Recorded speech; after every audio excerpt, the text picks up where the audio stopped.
मैं आपको इस बात की गारंटी देता हूं, स्टाम्प पेपर पर आप लिखवा लीजिए मुझसे, 1000 रुपए का हो या लाख रुपए का स्टाम्प पेपर, दुनिया का हर एक डॉक्टर इस बात से सहमत है, वो बोलता नहीं, बात अलग है, कि जिम्नेजियम में जाकर कभी भी किसी का पेट अंदर जाता नहीं, और थोड़े दिन के लिए गया और आपने जाना बंद किया तो ज्यादा बाहर आता है।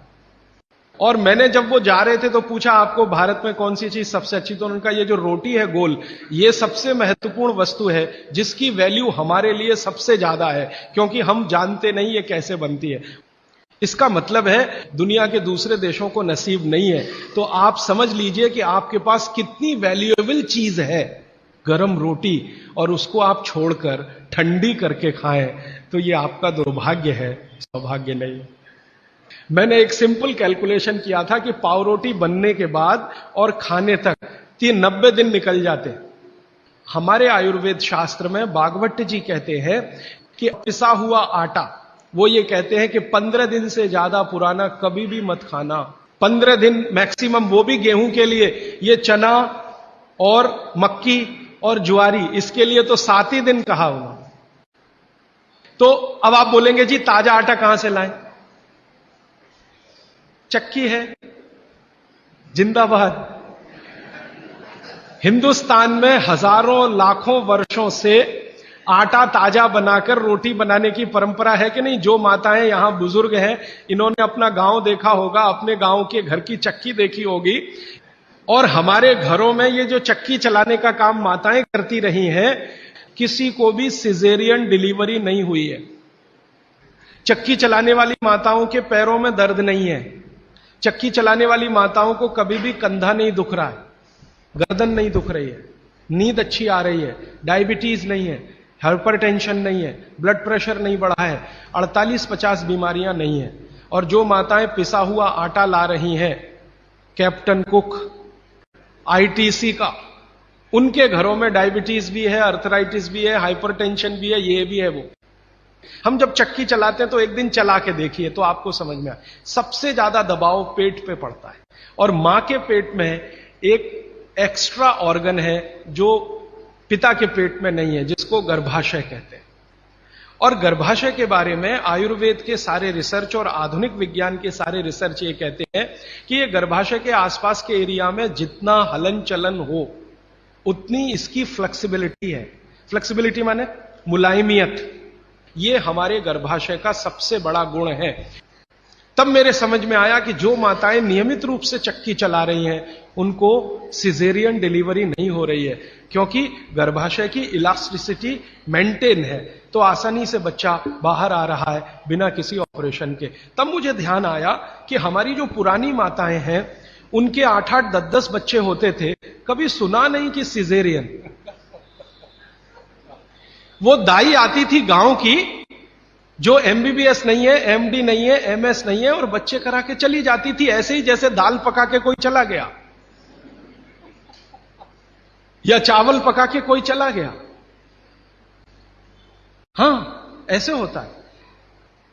और आयुर्वेद तो यहां तक कहता है कि मां का गर्भ 7वें महीने तक चक्की चलाने की अनुमति देता है। मां को 7वें महीने तक चक्की चलवाई जा सकती है, 8वें महीने में नहीं, फिर उसको बंद कर देना अच्छा है। और उतने 7 महीने की चक्की आपके लिए पर्याप्त है कि वो बच्चा बिना सीजर के हो। और जो बच्चे बिना सीजर के हैं उनके जीवन को आप देख लें, और जो सिजेरियन है उनके जीवन को देख लें, जमीन आसमान का अंतर है। सीजर बच्चे ज्यादा बीमार हैं, समय समय पे बीमारियां हैं। जो बिना सीजर हैं वो सब स्वस्थ हैं, दुरुस्त हैं, तंदुरुस्त हैं। ब्रेन का डेवलपमेंट भी उनका अच्छा है, लॉजिक को डेवलप करने की कैपेसिटी, कल्पनाशीलता उनमें दूसरे बच्चों से ज्यादा है। तो अब आप इसको अपने जीवन में कैसे उतारेंगे इस सूत्र को? अगर संभव हो तो एक एक चक्की ले लीजिए, संभव हो तो।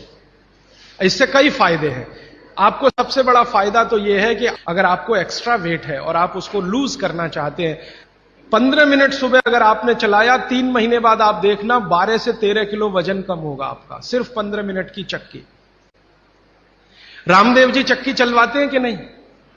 आप चलाते हैं कि नहीं? लेकिन वो चक्की चलाते हैं जिसमें कुछ होता ही नहीं है, ऐसे ऐसे चलवाते हैं कि नहीं? तो असलियत में ही चला लो, कुछ तो आटा तो मिलेगा।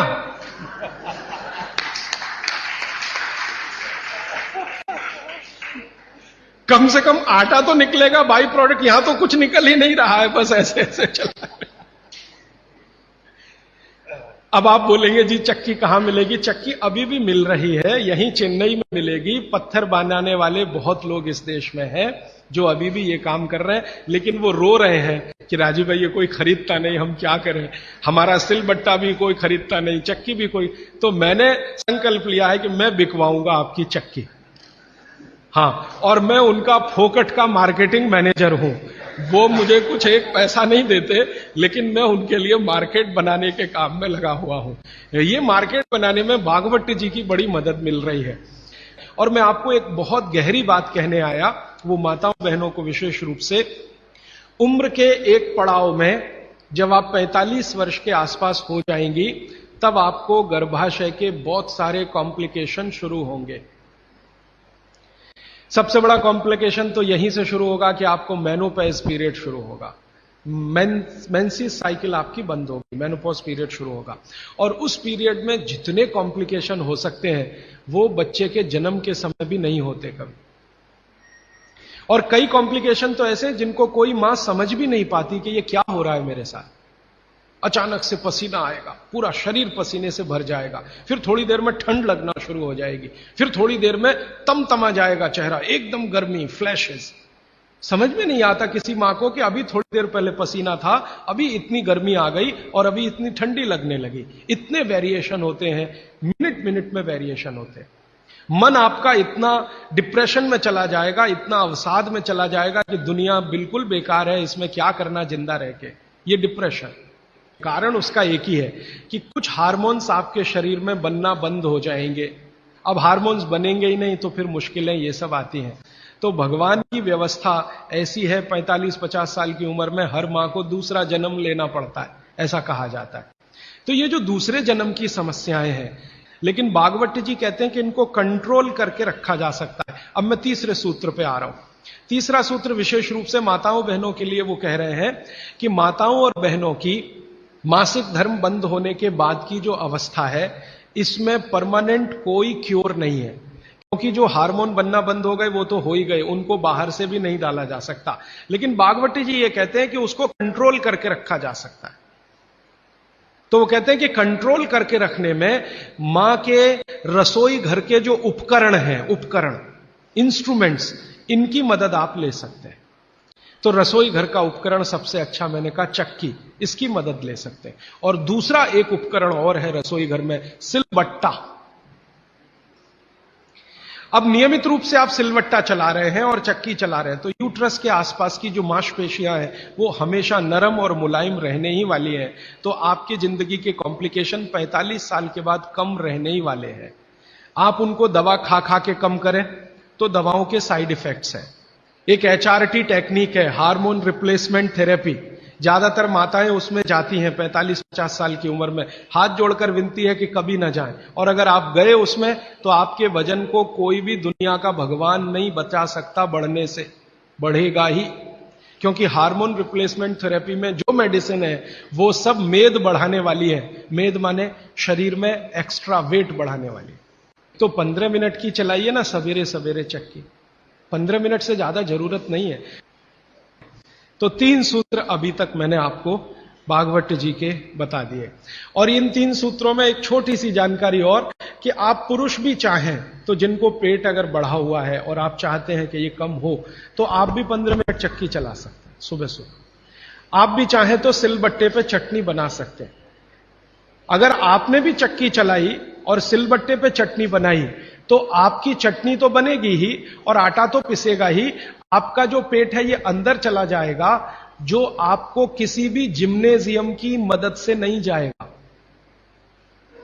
मैं आपको इस बात की गारंटी देता हूं, स्टाम्प पेपर पर आप लिखवा लीजिए मुझसे, 1000 रुपए का हो या लाख रुपए का स्टाम्प पेपर। दुनिया का हर एक डॉक्टर इस बात से सहमत है, वो बोलता नहीं, बात अलग है, कि जिम्नेजियम में जाकर कभी भी किसी का पेट अंदर जाता नहीं। और थोड़े दिन के लिए गया और आपने जाना बंद किया तो ज्यादा बाहर आता है। जिम्नेजियम की सभी मशीनें ज्यादा स्पीड वाली हैं और चक्की और सिलबट्टा ये स्पीड कम है, धीरे धीरे धीरे धीरे। हमारी जो तासीर है वो कम स्पीड वाले उपकरणों के साथ ज्यादा है, क्योंकि हम गर्म देश में रहते हैं। गर्म देश के लोगों में आप जानते हैं स्वाभाविक रूप से वायु का प्रकोप ज्यादा होता है शरीर में। ये कल मैं और इस विस्तार से बात करूंगा। अब वायु का प्रकोप ज्यादा है तो हर चीज ऐसी करनी चाहिए जो धीमे हो। ज्यादा तेज करेंगे तो वायु और बढ़ेगी। इसलिए यहां के जो डांस है ना, उनके स्टेप्स, जैसे भरतनाट्यम, जैसे कथक, कथकली, ओडिसी, कुचिपुड़ी, ये सब डांस के स्टेप आप देखो स्लो है। ज्यादा ठंड के देशों में क्या होगा कि वायु बिल्कुल उल्टी स्थिति में होती है, बहुत ही कम होती है शरीर में, और पित्त और कफ बहुत बढ़े हुए होते हैं। हमारे यहां आजकल एक फैशन आया, मॉर्निंग में दौड़ो। दौड़ना नहीं है, चलना है। चलने और दौड़ने में अंतर आप समझते हैं। दौड़ने में ऊर्जा बहुत शरीर की, गर्मी बहुत शरीर की बढ़ेगी और वात को बढ़ाएगी। वात बढ़ेगा तो ये घुटने बहुत जल्दी आपके थकेंगे। आप देख लो, जितने हिंदुस्तान के रनर है ना, रनर 100 मीटर दौड़ने वाले, 200 मीटर, 35 साल के बाद किसी के घुटने काम नहीं करते, सब बैठ गए। मिल्खा सिंह को मैं मिला हूं, वो कहते हैं यार उस समय जो मैं दौड़ गया ना, अब पता चल रहा है कि उसका क्या असर।